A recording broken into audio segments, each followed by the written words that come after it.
వదినా ఇచ్చిన వదిన బాగుండవా బాగానే అంటావాలి మొత్తానికి అయితే కానీ నాకు పసుపు కుంకుమ వచ్చి పంపించింది వదిన మా అమ్మ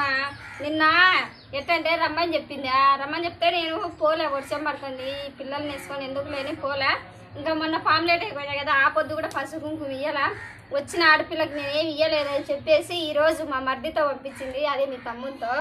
చిన్న తమ్ముతో మీ పెద్ద తమ్ముడు నాకని అన్నాడు కదా ఆడికెట్ట పోతాడు ఇదిగా చిట్టి గులాబీ పెట్టుకోమని పంపించేసింది ఆడవాళ్ళకి పూలు ఆశ ఎక్కువ కదా అప్పటి నుంచి ఇప్పటి వరకు ఏంటంటే కన్నా ఇదిగో గాజులు మన తీపి ఆదల నా టెన్షన్ వల్లనేలే పోవాలని చెప్పేసి 3 కలర్లు పంపించింది నెబ్బలున్నా ఈ చీరల మీదకి అయితే బాగా మ్యాచింగ్ అవుతాయి ఈ చీర మీదకి అయితే ఇది ఇంకా ఏం పంపించిందంటే ఇదిగో కుంకుమ పంపించింది ఇంకా నచ్చినట్టు ఏదంటే కానీ చీర పంపించింది అదినా మొన్ననే చెప్పింది తీసుకోవమ్మని చెప్పి ఏముంది వదినా ఆడవాళ్ళ పిచ్చి సీరియలు గాజులు కమ్మలు బొట్టు పిల్లలు ఇలాంటి పిచ్చి అయినా తెలకుండా పంపించిన కొట్టలేదు ఆయన నీ సెలక్షన్ అంటారులే నాకు